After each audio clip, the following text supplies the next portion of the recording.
Praise the lord. ప్రభు నామంలో మీ అందరికీ వందనాలు. ఈ యొక్క 3వ వీడియో ద్వారా దైవజనుని యొక్క జీవిత చరిత్రలో నుండి మరొక భాగాన్ని వినేదము. దైవజనుని యొక్క జీవిత చరిత్ర 2 భాగాలు కలవు. మొదటి భాగంలో 8 అధ్యాయాలు, రెండవ భాగంలో 8 అధ్యాయాలు కలవు.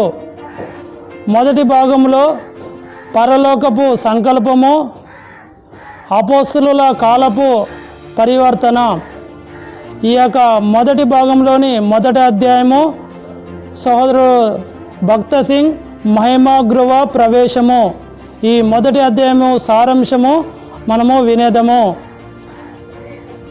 ఆ దినాల్లో దైవజనుడు చనిపోయినప్పుడు ప్రభుత్వం ద్వారా చెప్పబడిన సాక్ష్యాలు, దైవజనుల యొక్క అనుభవాలు, ప్రకృతిలో జరిగిన పరివర్తనలు మనము చాలా చూడగలము. ఆ దినాల్లో వీడియో ద్వారా, మీడియా ద్వారా చేయబడిన అనేకమైన కథనాలు కూడా మనము ఈ యొక్క ఆడియో ద్వారా మనం విననంటున్నాం. ఈ యొక్క దైవజనుడు చనిపోయినప్పుడు జరిగిన ఆ యొక్క ఊరేగింపు ఏ యొక్క దైవజనునికి కానీ ఇప్పటి మటు కూడా జరిగినట్లుగా మనము చరిత్రలో చూడలేము. కనుక ప్రియమైన దేవుని బిడ్డలారా, ఈ యొక్క ఆడియోను విని ఆత్మీయంగా మేలు పొంది దేవుని రాకడ కొరకే సిద్ధపడవలసిందిగా మా యొక్క కోరిక.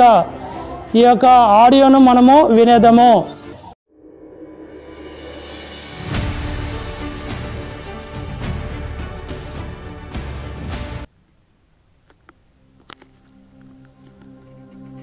ఈ జీవిత సాక్ష్యములో ప్రాముఖ్యమైన సంఘటనల క్రమము క్రింది విధముగా ఉన్నది.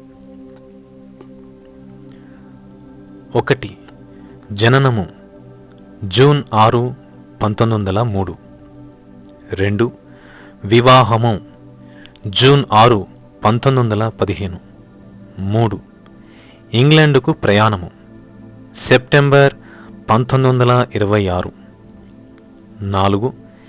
ఇంగ్లాండ్ నుండి కెనడాకు ప్రయాణము ఆగస్టు 1928. 5.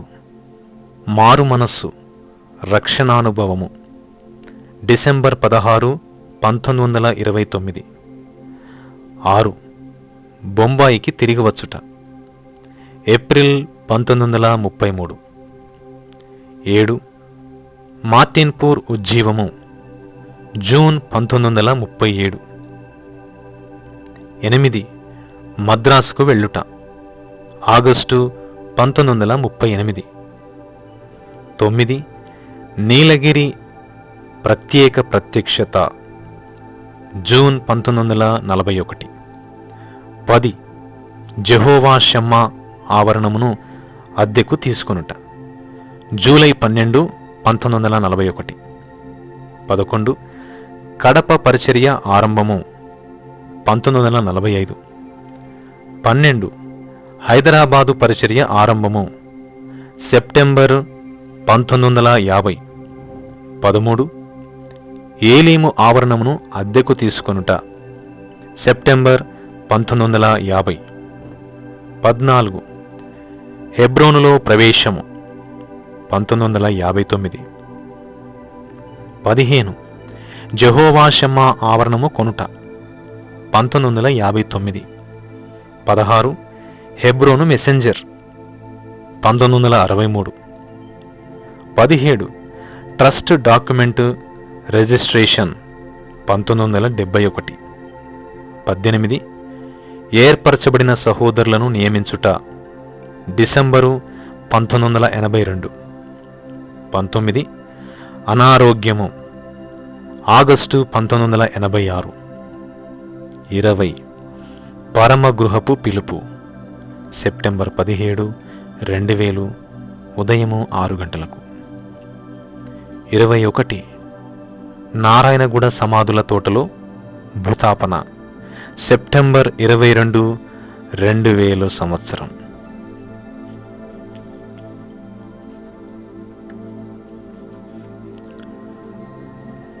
మొదటి భాగము పరలోక సంకల్పము, అపోస్తలుల కాలపు పరివర్తన.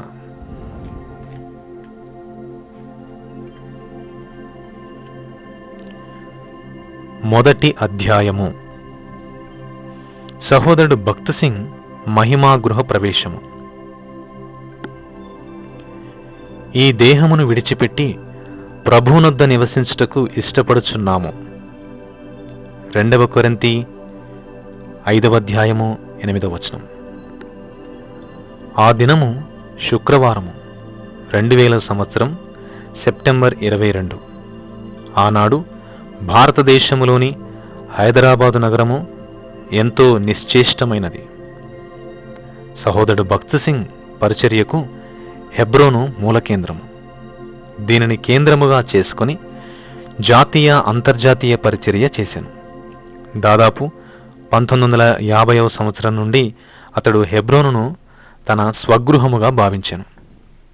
హెబ్రోను, హెర్మోను ఆవరణములు, దాని పరిసర ప్రాంతములన్నీ అనగా గోల్కొండ చౌరస్తా నుండి నారాయణగూడలోని సమాధి తోట వరకు ముఖ్యమైన దారులన్నీ చిక్కడపల్లి దారి జన సముద్రముగా కనిపించినది. ఈ జనసంఖ్య దాదాపు 2.5 లక్షలుండవచ్చునని కొందరి అంచనా. ఆఫీసులు, దుకాణములు మూసివేసిరి, ట్రాఫిక్ దారి మళ్లించిరి. ఈ భూస్థాపన కార్యక్రమమునకు వచ్చిన జనసమూహమును పోలీసు వారు, అధికారులు అదుపులో ఉంచి నడిపించగలిగిరి. హెబ్రోను నుండి భూస్థాపన చేయు స్థలం వరకు గల 3 కిలోమీటర్ల దూరమును చేరుటకు దాదాపు 3 గంటలు పట్టినది. దుఃఖభరితమైన హృదయములతో పరిశుద్ధులు తమ తమ బైబిళ్లను చేతపట్టుకొని, వాక్యము వ్రాసిన బ్యానర్స్ను పట్టుకొని దేవుని స్తుతించుచు పాడుచు ముందుకు వెళ్ళుచుండగా హైదరాబాదు ప్రజలు ముందెన్నడనూ చూడనట్లు ఈ సువార్త సమూహమును ఆశ్చర్యముతో చూచిరి. తన్ను తాను సిలువకు అప్పగించుకొనిన క్రీస్తుకు ఇది గొప్ప సాక్ష్యము. ఇది సాధారణమైన భూస్థాపన కాదు గాని 2000 సంవత్సరము సెప్టెంబర్ 17న మహిమలోనికి పిలువబడిన సహోదరుడు భక్త్ సింగ్ ఘనత నిమిత్తము మహిమాస్వరూపి అయిన క్రీస్తు జరిగించిన గొప్ప ఊరేగింపు. దాదాపు 60 స్తరాల కంటే పైగా ఇతడు ప్రభువును నమ్మకముగా సేవించెను. అపూర్వమైన పరిశుద్ధుల సమూహము తాము వెళ్లిన దారి పొడవున సువార్త ప్రకటించుచు పట్టణమును కదిలించగా ప్రభువు నామమునకు ఎంతో ఘనత, మహిమ కలిగినది. ఇది ఎంతో గంభీరముగాను మహిమకరముగాను ఉండెను. సహోదరుడు భక్త్ సింగ్ భౌతిక కాయమును చివరిసారిగా చూడవలనని చిక్కడపల్లి రోడ్డుపై దాదాపు 3 కిలోమీటర్ల దూరము ప్రజలు భవనములపైన, ఇంటి కప్పులపైన, చెట్లపైన ఉండి తిలకించిరి. ఇంత గంభీరమైన ఊరేగింపును హైదరాబాదు ప్రజలు ముందెన్నడనూ చూడలేదు, ఇక చూడనూ లేరు. సంఘచరిత్రలో కూడా ఇటువంటి భూస్థాపన ముందెన్నడనూ జరిగినట్లుగా కూడా లేదు. సహోదరుడు భక్త్ సింగ్ మహిమలోనికి పిలువబడక ముందు వెనుక జరిగిన అసాధారణమైన ప్రకృతి సంఘటనలు అతనిని దేవుడే తన సంఘ క్షేమాభివృద్ధి నిమిత్తము, తన మహిమ నిమిత్తము పంపిన వ్యక్తిగా జ్ఞాపకము చేయుచున్నవి. సెప్టెంబర్ 17వ తేదీ ఉదయము 6:05 సహోదరుడు భక్త్ సింగ్ క్రీస్తులో నిద్రించుటకు కొన్ని గంటల ముందుగా హైదరాబాదు చుట్టుపక్కల ఏకధాటిగా ఉరుములు, మెరుపులతో భూకంపము సంభవించినది. కొంత సమయము వెలుగు లేకుండా చీకటి పరిచినట్లుగా అయినది. సెప్టెంబర్ 22 శుక్రవారం 11:30 సహోదరుడు భక్త్ సింగ్ భౌతిక కాయమును భూస్థాపన నిమిత్తము హెబ్రోను నుండి తరలించుచుండగా మిక్కిలి ప్రకాశమానమైన ధనస్సు సూర్యుని చుట్టూ ఏర్పడినది. ఆ ధనస్సు అదృశ్యమైన తరువాత సూర్యుని చుట్టూ కిరీటము వలె మెరయుచున్న వలయము కనిపించినది. భూస్థాపన ఊరేగింపు ప్రారంభము కాగానే 100 కొలది పావురములు హెబ్రోను ఆవరణములో ఎగురనారంభించెను. ఆనాడు వచ్చిన భూకంపమును గురించి, సూర్యుని చుట్టూ ఏర్పడిన ఆ ధనుస్సు గురించి స్థానిక దినపత్రికలు ప్రత్యేకముగా ప్రచురించినవి. ఈ ప్రకృతి సంబంధమైన గుర్తులకు అర్థమేమని అనేకులు సంభ్రమాశ్చర్యచకితులైరి. నా మట్టుకైతే ఇవి సహోదరుడు భక్త్ సింగ్ సేవా జీవితమునకు, అతని అనుభవములకు జ్ఞాపకార్థముగా ఉన్నవని తలంచుచున్నాను. అంతేగాక అతడు క్రీస్తుతో పాటు ఇంద్రధనస్సు ఆవరించిన సింహాసనముపై మహిమా కిరీటధారుడై కూర్చుండి ఆయనతో పాటు ఏలుటకు మహిమలోనికి పిలువబడినని ఇతరులందరూ గుర్తించుటకు సరి అయిన సూచన. 1935 సంవత్సరంలో అతడు తన పరిచర్య ప్రారంభంలో మిడిమిడి జ్ఞానము కన హృదయము గల క్వెట్టా ప్రస్తుతము పాకిస్తాన్లో ఉన్నది. ప్రజల కొరకు, ప్రభువా నీవు వీరిని మేల్కొల్పవా, ఈ ప్రజలను కదిలించవా, వారు మోకరించు వరకు కదిలించవా అని ఆసక్తితో ప్రార్థించాను. అతడు ఇంకనూ మోకాళ్ల మీద ఉండగానే 1935 మే 31 ఉదయం 3:18 పెద్ద భూకంపము సంభవించి దాదాపు 58,000 మంది మరణించిరి. ప్రజలను మేల్కొల్పుటకు ప్రభువు తన సామర్థ్యమును బయలుపరిచెను.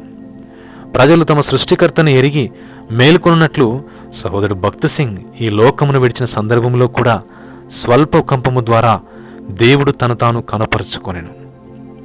యేసుక్రీస్తు నిన్న నేడు నిరంతరము ఏకరీతిగానే ఉన్నాడు. ముందు అధ్యాయములలో ఈ విషయమును వివరముగా చదవగలరు.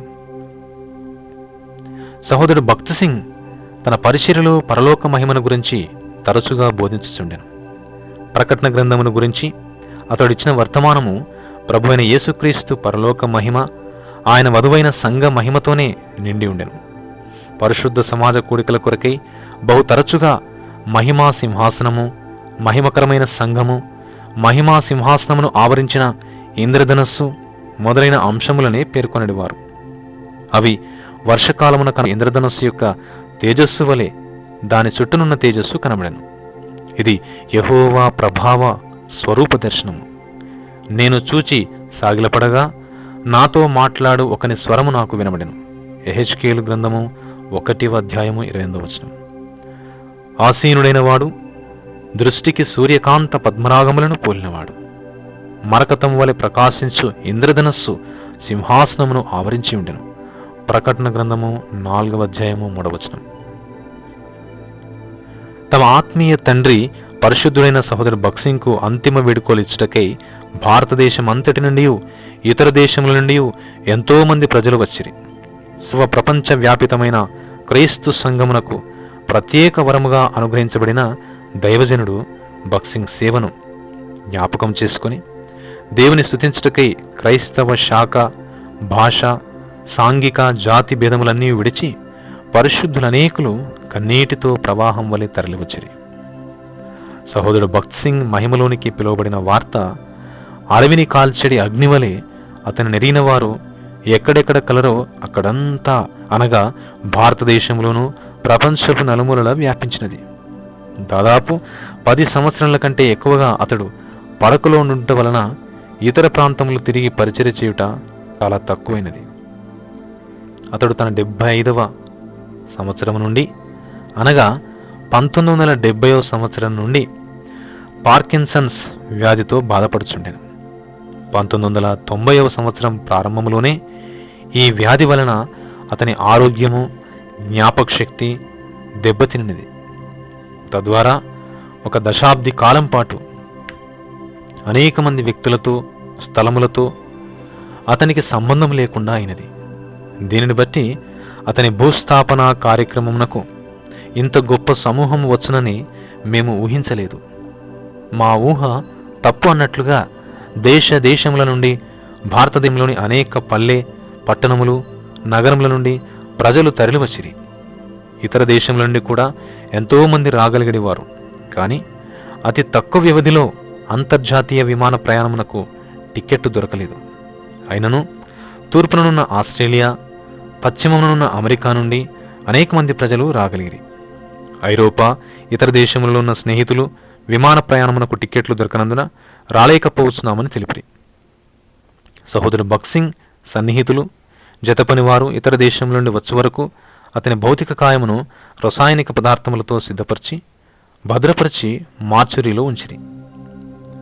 సహోదరుడు భక్త్ సింగ్ భౌతిక కాయమును భూస్థాపన నిమిత్తమై సిద్ధపరిచి 2000 సంవత్సరం సెప్టెంబర్ 22 వరకు భద్రపరిచి ఉంచగా, చివరిసారిగా అతనిని చూచుటకు ఊహించలేనంత మంది ప్రజలు గుంపులుగా వచ్చుచున్నప్పుడు హెబ్రోన్లో ఉన్న సహోదర సహోదరులు సంభ్రమాశ్చర్యచకితులైరి. సమూహములుగా ప్రజలు తమ ఆత్మీయ నాయకునికి తుది వీడుకోలు చెప్పుటకు వచ్చుచుండగా వారిని చూచిన హెబ్రోన్లోని పెద్దలు హైదరాబాదులో ఉన్న అతిపెద్ద ఆడిటోరియంకు కొరకు ప్రయత్నించి ముఖ్యమంత్రి చంద్రబాబు నాయుడుకు ఈ విషయమును తెలియజేసి ఆడిటోరియం కొరకు అడిగినప్పుడు ముఖ్యమంత్రి సహృదయంతో అంగీకరించాను. అయితే కొన్ని హైందవ సమూహముల వ్యతిరేకత వలన సహోదరుడు భగత్ సింగ్ భౌతిక కాయమును హెబ్రోన్లోనే ఉంచుటకు నిర్ణయం తీసుకునేది. 1950వ సంవత్సరం నుండి తన పరిచర్యకు కేంద్రమైన హైదరాబాదులోని హెబ్రోన్లోనే భూస్థాపన దినం వరకు ఉంచిరి. కాలు నిలుపుటకు కూడా స్థలము లేకపోయినప్పటికీ తమకు నమ్మకముగా సేవ చేసిన సహోదరుడు భగత్ సింగ్కు చివరిసారిగా కన్నీటి వీడుకోలు చెప్పుటకు ప్రజలు ఏమాత్రం విసుగు చెందక గుంపులు గుంపులుగా హెబ్రోనుకు తరలివచ్చిరి. సెప్టెంబర్ 17న అతడు మహిమలోనికి పిలువబడిన దినము నుండి సెప్టెంబర్ 22 భూస్థాపన దినం వరకు దాదాపు 6 లక్షల మంది ప్రజలు హెబ్రోనుకు వచ్చిరి. లోపల ప్రవేశించు వీలులేక వేల కొలది ప్రజలు అతని భౌతిక కాయమును చూచుటకు నోచుకొనలేదు. హెబ్రోన్లో సహోదరు భగత్ సింగ్ భౌతిక కాయం ఉంచబడిన దినములలో రాత్రింబవళ్లు విభిన్న క్రైస్తవ శాఖలకు సమూహములకు చెందిన పరిశుద్ధులు స్తుతి కీర్తనలు పాడుచుండగా హెబ్రోను పరిశుద్ధమైన పరలోక పట్టణముగా మార్చబడిన నిద్ర నిరుగని నగరముగా కనిపించినది. ప్రజలు సాక్ష్యములు పంచుకొనుటయందు, స్తుతి కీర్తనలు పాడుట, వాక్యము చెప్పుట, ప్రార్థించుటయందు సమయమును గడిపిరి. యేసుక్రీస్తు చెప్పిన మాటలైన పునరుత్థానమును జీవమును నేనే, నాయందు విశ్వాసముంచువాడు చనిపోయినను బ్రతుకును, బ్రతికి నాయందు విశ్వాసముంచు ప్రతివాడును ఎన్నటికినీ చనిపోడు.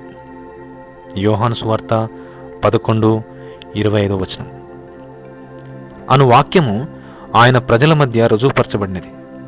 నిరీక్షణ ఉన్నప్పటికీ దుఃఖభరితులైన ప్రజల హృదయములలో ఈ మాటల సారాంశము కొంత ఆదరణ కలిగించినది.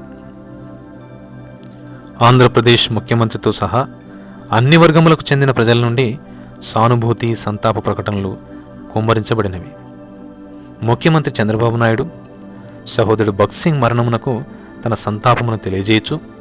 సహోదరుడు భగత్ సింగ్ స్థాపించిన సంఘము అన్ని మతముల ప్రజలకు ఆత్మీయ కేంద్రమని, అతని మరణము ద్వారా ప్రేమ సమాధానముల దూతను దేశము పోగొట్టుకొనెను అని సందేశమును పంపిరి. క్రైస్తవ వ్యతిరేకులైన కొంతమంది రాజకీయ నాయకులు సైతము హెబ్రోనుకు వచ్చి సహోదరుడు భగత్ సింగ్కు శ్రద్ధాంజలి ఘటించిరి. ఆంధ్రప్రదేశ్ క్రైస్తవ సంఘ సమాఖ్య వారు తమ సంతాపమును తెలియజేసిరి. ఈ సమాఖ్య గౌరవ సెక్రటరీ, ఖజానాదారుడైన డాక్టర్ జత్తి ఏ అలివర్ ఒక పత్రిక ప్రకటనలో సహోదరుడు భగత్ సింగ్ ప్రేమ, సమాధాన, సమైక్యత ఉపదేశములచే దేవుడు పంపిన దూత అని తెలియజేశాను. హైదరాబాద్ నుండి వెలువడు వార్తాపత్రికలు, పీరియాడికల్స్ సహోదరు భగత్ సింగ్ మరణం పట్ల విచారమును వ్యక్తపరిచాను. వీటిలో కొన్ని పత్రికలు ప్రభువును సేవించుటకు పాశ్చాత్యుల ఆర్థిక సహాయము అక్కర్లేదని నిరూపించిన వ్యక్తి సహోదరుడు భగత్ సింగ్ అని వ్యక్తపరిచినవి. ఇంత గొప్ప ఘనమైన భూస్థాపన కార్యక్రమమునకు హాజరైన లక్షల కొలది ప్రజలను అదుపులో ఉంచి క్రమముగా నడిపించుటకు కొన్ని వందల మంది పోలీసులు అవసరం. కానీ ఈ అద్భుత సమాజము అనుసరించిన శాంతము, హృదయ గాంభీర్యము ద్వారా 3 గంటల పాటు జరిగిన భూస్థాపన కార్యక్రమమును కొద్దిమంది పోలీసులే చూచుకొనగలిగిరి. ఈ గొప్ప సమూహమును పర్యవేక్షించుచున్న ఒక పోలీస్ అధికారి, ఇంత గొప్ప ఊరేగింపు ఇంత ప్రశాంతముగా జరుగుట నా సర్వీసులో మొదటిసారిగా చూచుచున్నాను అని చెప్పాను. సహోదరుడు భగత్ సింగ్ భౌతిక కాయమును సమాధిలో ఉంచకముందు జరిగిన చివరి స్తుతి కూడికలో పాలు పొందుటకు బహు కొద్ది మంది మాత్రమే సమాధి తోటలోనికి ప్రవేశించగలిగిరి. వ్యాను పైభాగమున పేటిక నుంచి ఊరేగింపుగా అడుగు వెంట అడుగు వేయిచు సాగుచున్నప్పుడు ఉత్తర భారతదేశం నుండి వచ్చిన మధ్య వయస్కురాలైన ఒక స్త్రీ కన్నీరు కార్చుచు, ఆత్మీయమైన నా తండ్రిని సమాధిలో ఉంచకమునుపు చివరిగా ఒక్కసారి అతని దేహమును చూడవలనని ఆశపడుచున్నాను అని చెప్పాను. అతని దేహమును చూడలేక కనీసము ఆ పేటికకు సమీపముగానైనను రాలేకపోయిన అనేక మంది ప్రజల భావన ఆమె వ్యక్తపరిచినది. వందల కొలది విశ్వాసులు అవిశ్వాసులు సహోదరుడు భక్త్ సింగ్ దేహము నుంచిన పెట్టెను ముట్టవల్లని ఎంతో ప్రయత్నించిరి. ఆ పెట్టెను ముట్టిన వారిలో కొందరు తమ శరీర రోగముల నుండి స్వస్థత పొందినట్లు చెప్పిరి. భారతదేశమంతటి నుండి ఈ సమాధి కార్యక్రమంకు హాజరైన వేల కొలది మందికి టెలిఫోన్ సౌకర్యము, టిఫిన్లు అందించిన వ్యాపారవేత్తలు ఎంతో లాభం పొందిరి. ఒక వ్యాపారస్తుడైతే నిజముగా ఇతడు ఎంతో పరిశుద్ధుడు, ఇతని మరణ సమయంలో కూడా మేము ఎంతో లాభం పొంది ఆశీర్వదించబడితేమని చెప్పాను. 70 సంవత్సరముల క్రిందట బ్రిటిష్ ఇండియాలో ఒక సాధారణ బోధకునిగా పరిచర్యను ప్రారంభించిన ఈ దైవజనుని ఎడల ఇంత ప్రేమ, కన్నీరు, ఘనతకు కారణమేమిటి? తన జీవితమంతా తనకంటూ ఒక ప్రత్యేక ఘనతను ఇచ్చుటకు కూడా ఇష్టపడలేదు. తన పరిచర్య ప్రారంభ దినములలో ఫోటో తీయటకు గాని, తనను గురించి పరిచర్యను గురించి ప్రకటనలు చేయుటకు గాని అనుమతించలేదు. దేవుని మహిమ దొంగిలింపబడకూడదని ఎల్లప్పుడూ జాగరూకుడై ఉండెను. క్రీస్తే తన పరిచర్యకు ప్రధాన కేంద్రముగా ఉండి మహిమపరచబడవలన ఉద్దేశంతో సువార్త కూడికలలో గాని, పరిశుద్ధ సమాజ కూడికలలో గాని తనను గురించి పరిచయం చేయుటకు, బోధకుని పేరు తెలియజేయుటకు గాని ఎవరినీ అనుమతించకుండెను. 7 సంవత్సరముల తల్లిదండ్రులకు దూరముగా ఇంగ్లాండు, కెనడా దేశములలో ఉండి తన విద్యను ముగించుకొని 1933వ సంవత్సరం ఇంటికి వచ్చినప్పుడు తల్లిదండ్రులు సహోదరు భగత్ సింగ్కు తమ మిక్కుటమైన ప్రేమ, ఆప్యాయతలను తెలియజేయుటకు బొంబాయికి వచ్చిరి. సహోదరు భగత్ సింగ్ ఐశ్వర్యవంతులైన తన తల్లిదండ్రులతో ఇంటికి వెళ్ళిండిన ఎడ్ల సకల సుఖభోగములు అనుభవించియుండును. తన కుటుంబ గౌరవం నిమిత్తము తాను క్రీస్తునందు విశ్వాసముంచిన విషయము రహస్యముగా ఉంచినట్లయితే కరాచీలో ఉన్న తమ ఇంటికి రావచ్చునని తల్లిదండ్రులు చెప్పిరి. అయితే సహోదరు భగత్ సింగ్ ఆ విధముగా చేయుటకు ఒప్పుకొనక క్రీస్తు శిష్యుడిగా తను తాను ప్రదర్శించుకొని తల్లిదండ్రుల కంటే, భార్య కంటే, బిడ్డల కంటే, చివరికి తన జీవితము కంటే కూడా ఎక్కువగా ప్రభువునే ప్రేమించుచున్నానని రుజువు చేశాను. అనేక మంది క్రైస్తవ్యులు శిష్యరికపు నియమములను జ్ఞానయుక్తముగా అంగీకరించదురు గాని ఇతడు తన క్రైస్తవ జీవిత ఆరంభములోనే నిజమైన శిష్యుడుగా ప్రభువైన యేసుక్రీస్తు నిర్దేశించిన నియమములకు సంపూర్ణముగా విధేయత చూపెను. తాను ఇట్టి అపూర్వమైన త్యాగము చేసి క్రీస్తును వెంబడించుటలో మన ప్రభు యొక్క గొప్పతనమును నిరూపించెను. పరమ గృహమునకు పిలుపు పొందువరకు ప్రభువైన యేసుక్రీస్తుకు నిజమైన శిష్యుడుగా నిలిచాను. భారతీయుల ఆచార ప్రకారం తల్లిదండ్రులను గౌరవించుటకు తన దగ్గర మిగిలిన డబ్బంతటినీ వారికిచ్చివేశాను. తాను ఒక్కడే బొంబాయిలో ఉండిపోయాను. చేతిలో చిల్లి గవ్వ లేదు, తలదాచుకొనుటకు స్థలము లేదు.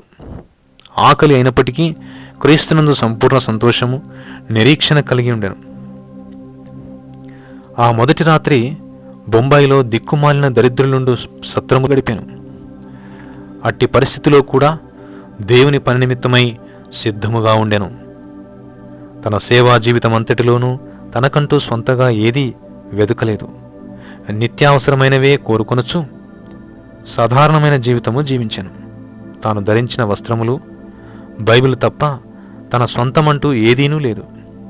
దాదాపు తాను ధరించు వస్త్రములన్నీ కూడా బహుమతిగా ఇతరులు ఇచ్చినవే. అతడు రక్షింపబడినప్పటి నుండి తనకంటూ బ్యాంక్ అకౌంట్ కానీ, ఏ ఇతర వస్తువులను కానీ ఉంచుకొనలేదు. అతనికి కారు లేదు, సైకిల్ లేదు. అతడు కలిగి ఉన్నది 10 అడుగుల పొడవు, 8 అడుగుల వెడల్పు గల గదిలో ఒక సాధారణమైన పడక మాత్రమే. ఎటువంటి పరిస్థితుల్లోనైనాను సహోదరు భగత్ సింగ్ తన ప్రభువైన క్రీస్తు వలె, అపోస్తలుడైన పౌలు వలె సంతృప్తిగా ఉండెను.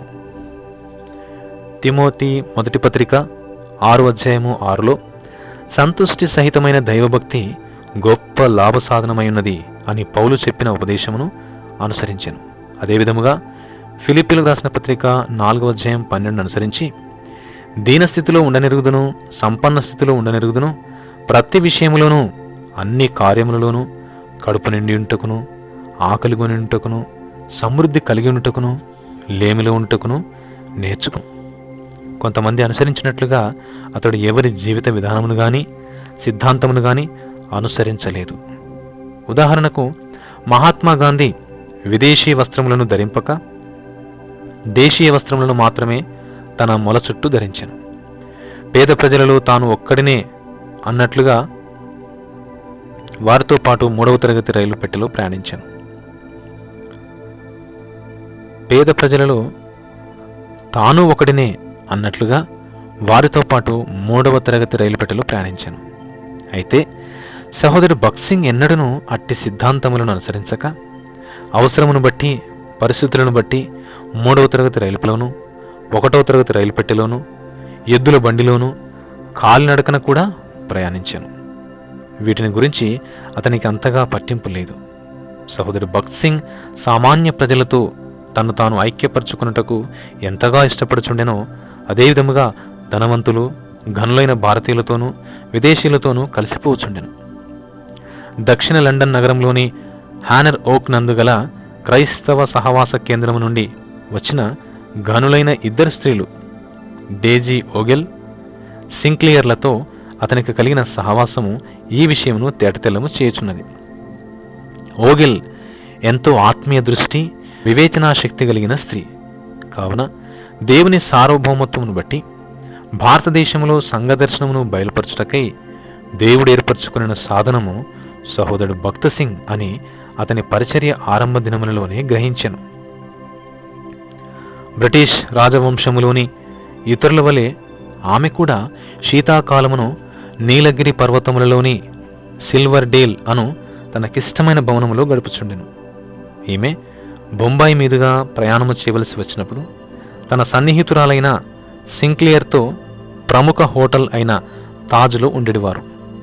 సహోదరుడు భగత్ సింగ్ పేదలైన వారి ఇంటిలో ఎట్లు సంతోషముగా ఉండెనో అదేముగా సంతోషించేవాడు.